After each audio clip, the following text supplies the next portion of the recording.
Deep beneath Greenland's ice sheet, 150 miles from the nearest settlement, lies the wreckage of one of the Cold War's most audacious secrets. In 1959, the US Army began carving a city directly into the ice.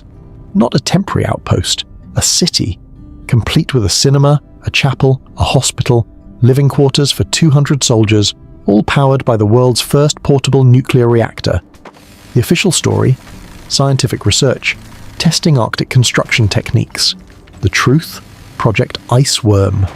A classified Pentagon plan to hide 600 nuclear missiles on constantly moving rail cars beneath the ice, creating an invisible, mobile nuclear arsenal that the Soviet Union could never track or destroy. It was engineering genius, strategic brilliance, and it failed spectacularly. The base was abandoned in 1966, left with radioactive waste, diesel fuel, and toxic chemicals, all entombed under the assumption that Arctic ice would preserve it forever. That assumption is now melting, literally. Because once you see the pattern here, what was built, why it collapsed, and what's about to emerge, you'll understand why this isn't just Cold War history. It's a live environmental time bomb with geopolitical fuses burning on 3 continents. Let's go back to 1959, the height of nuclear terror. The Soviet Union had the bomb, the United States had the bomb. Both sides were obsessed with one question. If they launch first, can we survive long enough to retaliate? Strategic Air Command had bombers, they had missile silos. But here's the problem. Everything was fixed, visible, targetable. Soviet satellites could photograph every American airbase, every missile installation, every strategic asset. In a first strike scenario, the Pentagon knew the Soviets could decapitate American retaliatory capability before bombers ever left the runway. The military needed survivability, mobility, invisibility. They found it in Greenland. The Greenland ice sheet covers 660,000 square miles. It's a frozen fortress spanning distances equivalent to the entire western United States. Soviet reconnaissance couldn't penetrate the ice. Bombers couldn't target what they couldn't see. And if you could hide missiles under that ice, constantly moving them on railcars between hundreds of firing positions, you'd create an invulnerable nuclear force that guaranteed deterrence. The concept was called Project Iceworm. The plan: construct 2,500 miles of tunnels throughout the ice sheet, covering 52,000 square miles, 3 times the size of Denmark. Deploy 600 modified Minuteman missiles on railways carved into the glacier. Keep them moving constantly so the Soviets could never track them all. Same strategic logic the Soviets pursued with their armored nuclear trains across Siberia. Except this was invisible, frozen, and theoretically permanent. But before you build 52,000 square miles of nuclear infrastructure, you need a proof of concept. Enter Camp Sentry. Camp Sentry was supposed to answer one question. Can humans actually build and maintain a functional city inside a glacier? The location was brutal. 6,600 feet elevation on the Greenland interior, average winter temperature, -70 degrees Fahrenheit. Wind gusts exceeding 125 miles per hour. Annual snowfall 4 feet. Any surface structure would be buried within weeks, so they went underground. The Army Corps of Engineers brought in Swiss Peter plows, massive rotary snow tillers designed for clearing alpine mountain passes, and carved trenches directly into the compacted ice, some reaching 40 feet deep. They installed steel arch supports, then buried the trenches under snow for insulation and camouflage. The longest trench, Main Street, stretched over 1,100 feet. Getting supplies to the site required 70-hour convoys across 150 miles of ice sheet from Thule Air Base, using tracked sleds hauling 10 to 20 tons at 2 miles per hour. They transported 6,000 tons of equipment, prefab buildings, fuel, food, machinery, and the components for a nuclear reactor.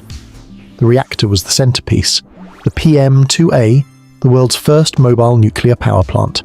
It weighed 400 tons in pieces, had to be assembled in sub-freezing conditions where metal becomes brittle and prone to shattering, and was expected to provide all power and heat for the facility.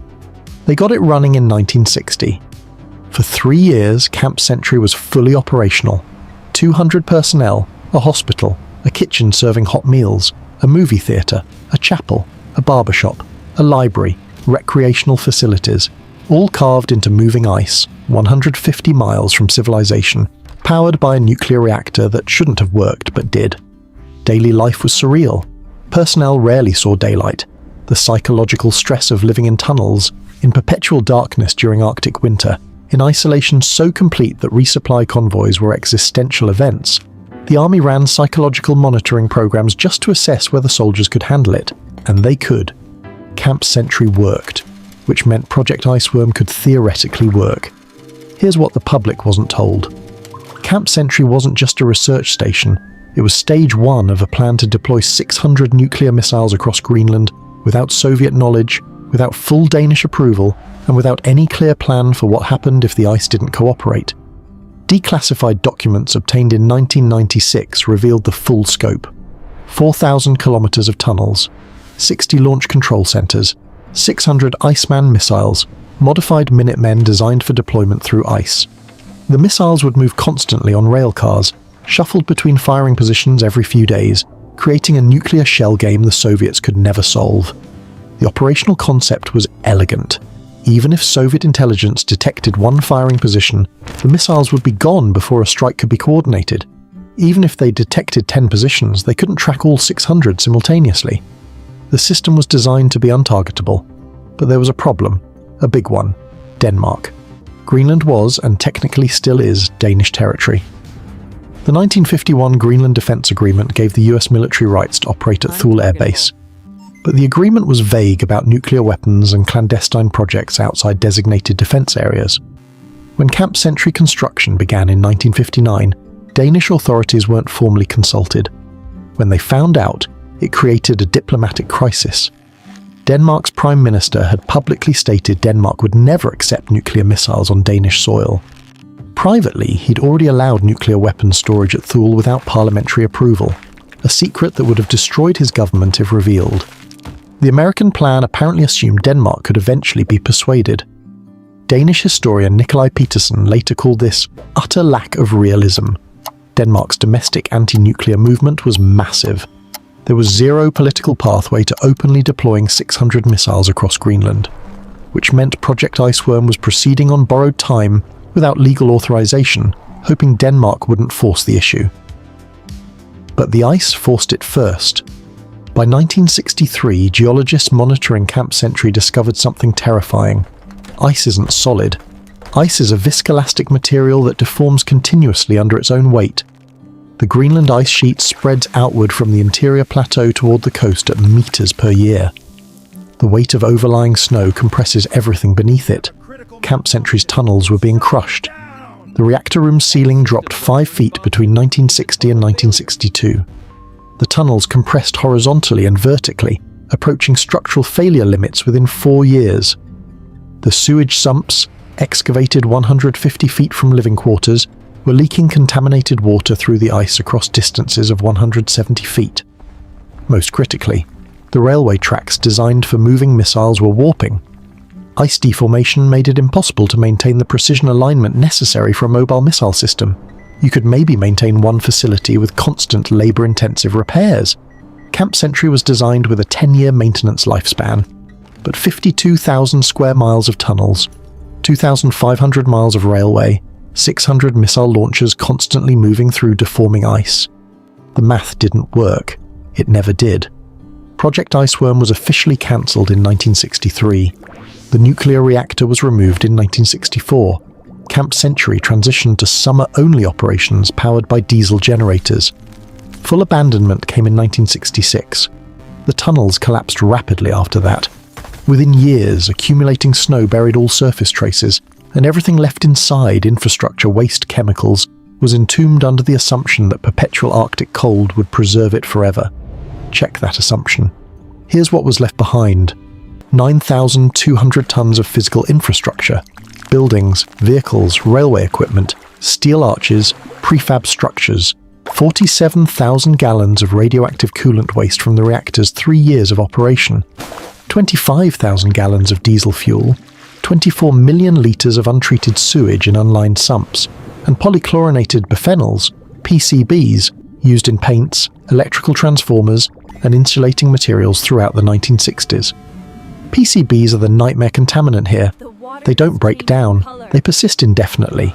They bioaccumulate in fish and marine mammals, concentrating at every level of the food chain until apex predators, whales, seals, seabirds, suffer reproductive failure, immune suppression, and developmental collapse. For decades, nobody worried about this. The assumption was bulletproof. Arctic ice accumulates snow faster than it melts. Net accumulation means perpetual burial. The waste would remain frozen and immobilized forever. Then climate change rewrote the equation. In August 2016, glaciologist William Colgan published a study in Geophysical Research Letters that shocked the scientific community. Using climate models and ice sheet observations, Colgan's team projected that the Camp Century site would transition from net ice accumulation to net ablation, where melting exceeds snowfall sometime between 2090 and 2100. Once that transition occurs, meltwater permeates deeper into the ice sheet. Contaminants migrate toward the surface. Eventually, decades of buried waste gets remobilized and flows toward the coast, entering the Arctic Ocean and contaminating marine ecosystems that indigenous Greenlandic communities depend on for subsistence. The study triggered immediate international attention. Greenland's foreign minister demanded Denmark take responsibility for cleanup. Denmark announced investigations. The US remained diplomatically silent. But here's the twist. In 2021, Colgan published an updated assessment using newer climate data and refined models. The revised projection: no substantial risk of remobilization before 2100. Possibly not until the 22nd century or beyond. Colgan stated explicitly, there is no risk that the debris will come to the surface due to melting before 2100. So we got a reprieve? Maybe. But this reassurance depends entirely on future emissions trajectories, ice sheet stability, and climate models that continue to be revised as new data emerges. You are trusting a glacier not to melt, in a world that's heating faster than any models predicted a decade ago. That's not a plan, that's a gamble. And then, in April 2024, Camp Century made headlines again. NASA scientists Chad Green and Alex Gardner were conducting test flights of UAVSAR, Uninhabited Aerial Vehicle Synthetic Aperture Radar, over northwestern Greenland. The system was designed to map ice sheet structure and thickness. They weren't looking for Camp Century. They didn't even know where it was. But the radar detected something. Structural anomalies roughly 30 meters beneath the ice surface, 150 miles east of Pituffik Space Base. Gardner later said, "We were looking for the bed of the ice and out pops Camp Century. We didn't know what it was at first." Unlike conventional radar that points straight down and produces two-dimensional profiles, UAVSAR examines ice at multiple angles, generating three-dimensional maps with extraordinary detail. The new imagery revealed individual structures within Camp Century's tunnel system in a way that they've never been seen before. For the first time in decades, scientists had precise, updated data on Camp Century's location, depth, and structural condition. The forgotten city wasn't gone, it was waiting. And waiting creates a legal nightmare. Who's responsible for cleaning up Camp Century? The United States built it, operated it, abandoned it. Denmark owns Greenland, technically. But Greenland is now semi-autonomous, with its own government and increasingly asserting independence from Denmark. Greenlandic officials argue they had no voice in Camp Century's construction and shouldn't bear responsibility for contamination they didn't cause. International environmental law is crystal clear about preventing future contamination. But it's ambiguous about who is liable for waste already discarded, according to political scientist Jessica Green. Camp Century was built in 1959, under a bilateral defense agreement between the US and Denmark, on territory now governed by an aspiring sovereign nation that wasn't consulted, using assumptions about perpetual Arctic preservation that climate change has invalidated. So who pays? In 2016, Greenland's foreign minister called on Denmark to investigate and remediate.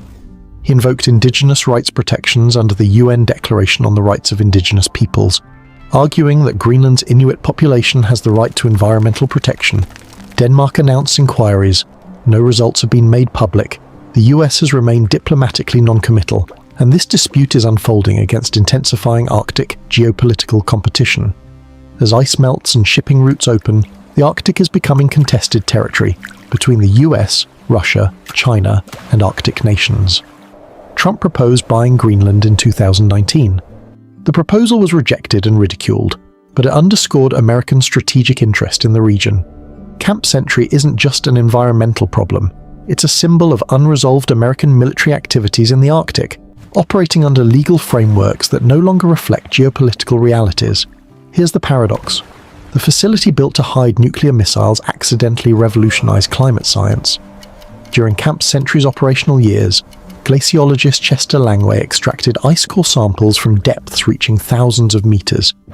These cores contained trapped air bubbles preserving atmospheric samples from tens of thousands of years in the past.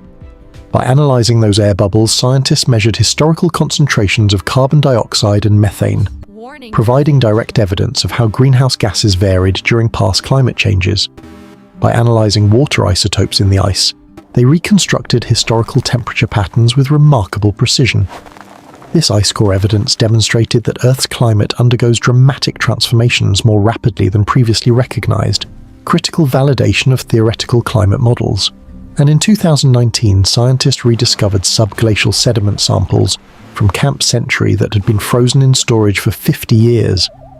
Analysis revealed fossil plant material, leaves, twigs, mosses, dated to approximately 400,000 years ago. The presence of these plants indicated that northwestern Greenland had experienced ice-free conditions within the past million years, allowing tundra vegetation to grow, which means the Greenland ice sheet is more vulnerable to melting than previously recognized. A military base built for nuclear deterrence accidentally proved that the ice sheet itself could collapse under climate conditions only modestly warmer than today. You can't make this up. So here's where we are. A secret Cold War nuclear city lies buried under Greenland ice. It contains radioactive waste, diesel fuel, sewage, and PCBs. Climate models say it won't be exposed until after 2100. Maybe. 3 nations, the US, Denmark, and Greenland, are in unresolved disputes about who's responsible for cleanup.